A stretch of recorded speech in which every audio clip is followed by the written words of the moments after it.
2023 is over and a new year has begun. You probably have a whole list of New Year's resolutions, such as going to the gym and shrinking that inner tube, which has gotten more enormous thanks to all the Christmas cooking you shoved down your pie hole.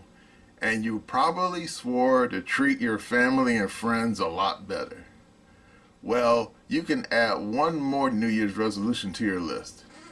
Hi, SA here, and when I'm not sounding like a complete knucklehead on the computer, I'm also a published author, and I have a deal for you. Remember to get your copy of Glitch, a precarious duo, and its sequel, Glitch, The Future is Unwritten. You can get them on either Kindle or paperback. Both are available at Amazon, Barnes & Noble, and other fine bookstores. The links are down below in the description. You will enjoy this crime thriller tale of a kidnapped teen model and a reluctant jewel thief who are on the run from the law while on the treadmill at the gym. And I'm not just some one-hit wonder either. I have more books coming down the pike, so as long as I don't die in my sleep. Stuart? Stuart?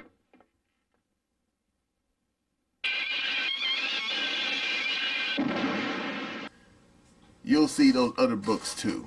Now let's get back to the video. Hello again. SA here. What is an insurrection? Well, textbook says basically when a bunch of people decide to overthrow their government leaders. Pretty basic. And history is for a lot of insurrections. Indeed, in the modern era, the American Revolutionaries were an insurrection against British rule here in the United States. In China, they had the Boxer Rebellion, where the Chinese were fed up dealing with the damn, and believe me, I know this is a leftist term, but in China, early 20th century was apropos. The white European colonizers. Yeah, the Europeans had chopped up China like a damn pizza pie, and they all had what was referred to as concessions, which I'm not going to get into the hard details, but the Chinese people got fed up with it, and they decided to let's kick these assholes out. And they raised hell for a while too, but unlike here in the United States, they didn't succeed.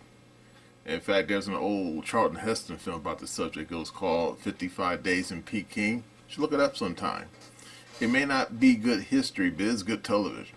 Yeah, that's a pretty decent film.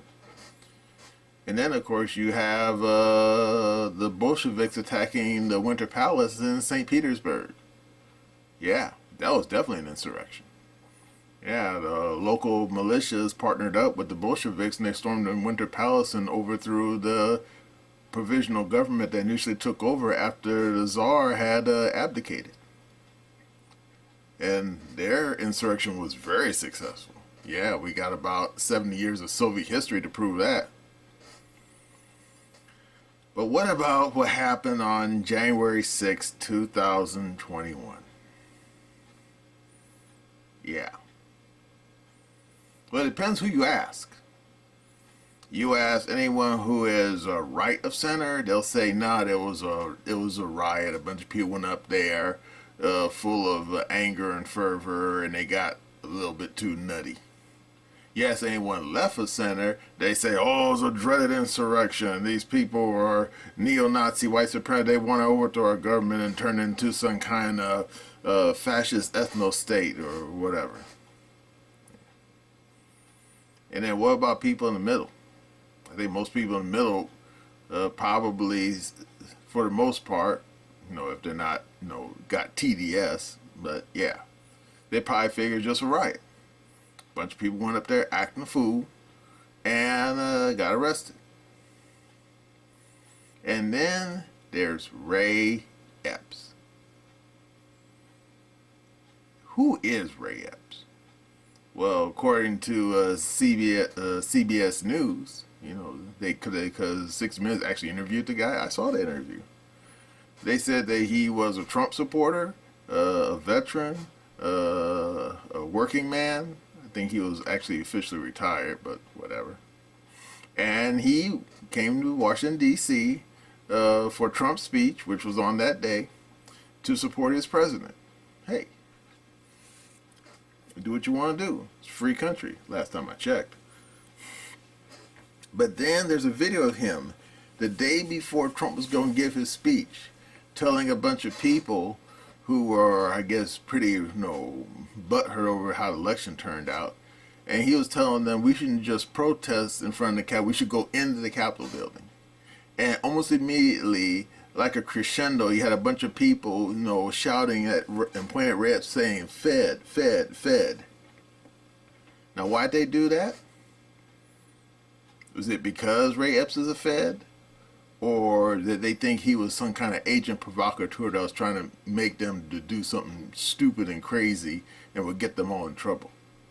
I mean, it's one thing to stand outside the Capitol building with your protest signs. It's a different thing to stand in the middle of the Senate chamber with your protest sign.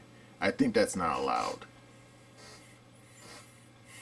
Well, anyway, after almost 3 years now since that riot, a lot has happened. First of all, a lot of people who were up there on January 6th have gotten arrested, prosecuted, and many of them are sitting in Leavenworth serving serious time. And then there's some people like that guy Tatario, head of the Proud Boys. He is serving, I think a 20-year sentence. For what? Did he shoot somebody? No. Did he throw a bomb? No. Did he give a bomb to somebody to throw? I don't think so.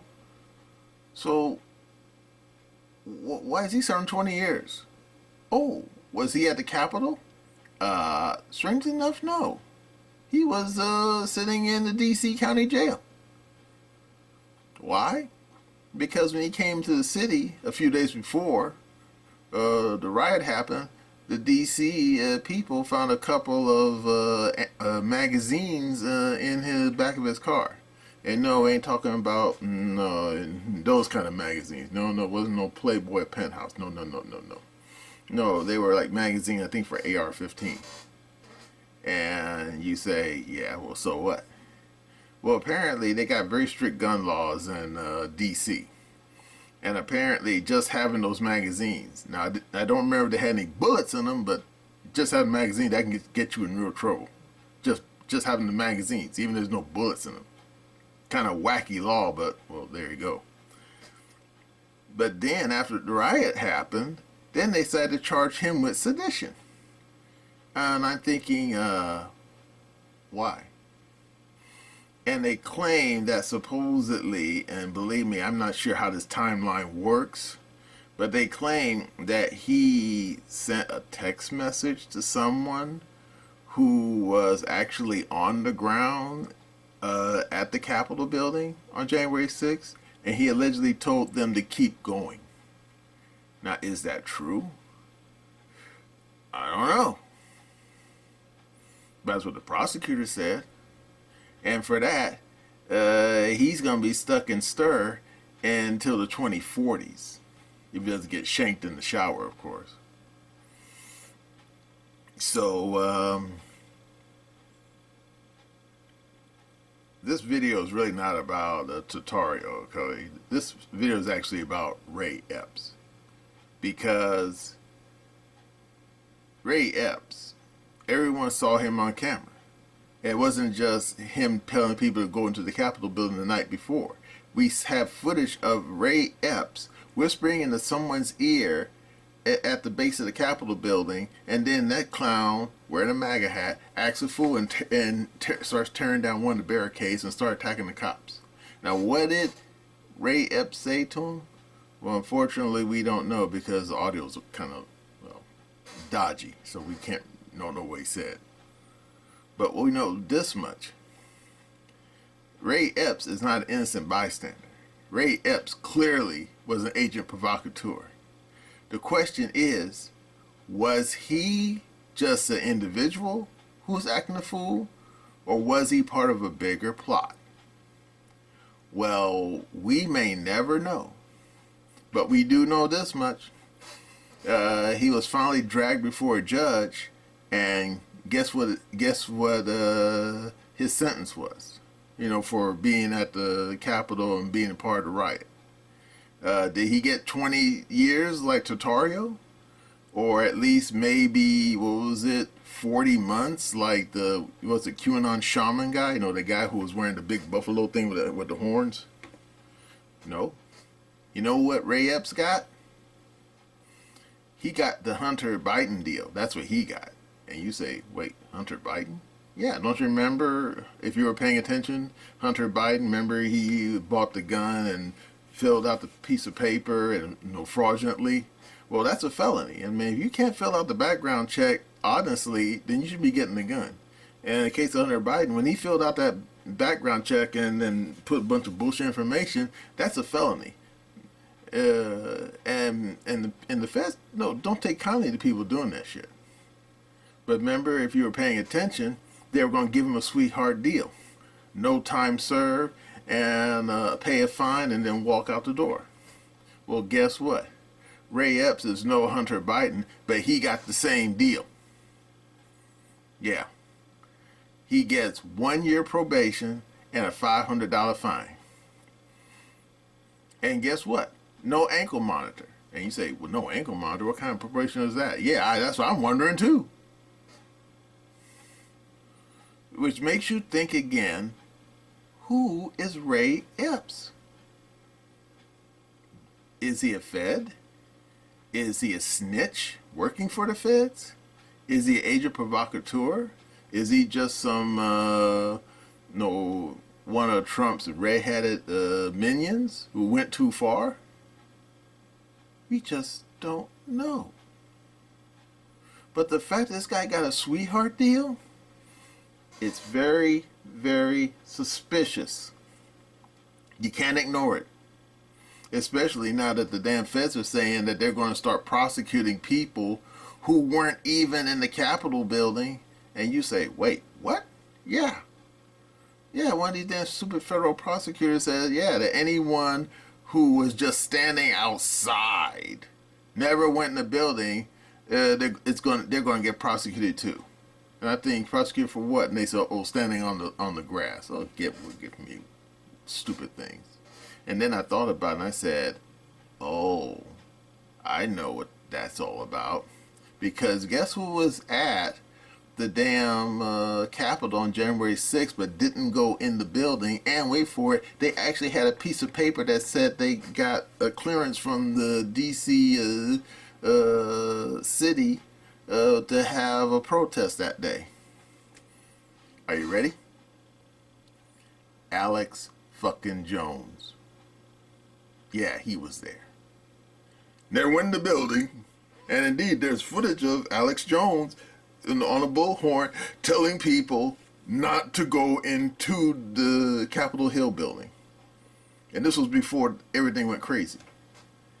Now, what makes you think these people are going to knock on Alex Jones's door out there in Texas and drag him out by his ear and going to prosecute him and probably going to send him to jail for life?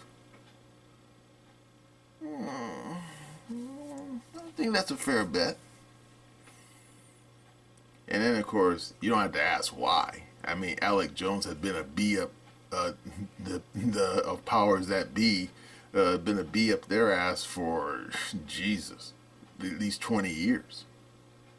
And now I think these prosecutors see an opportunity to get rid of him for good.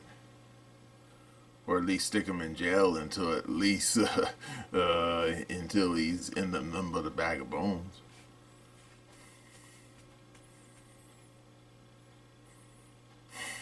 So, yeah. This whole damn January 6th deal is a mess and a half. And depending on who you ask, they'll have all their own opinions. Like, for example, Vivek, the guy running for president, He thinks it's an inside job. But let's clarify. He says he thinks it was an inside job. He has no hard proof it was. And then you have Joel Scarborough. Yeah, Mika's husband.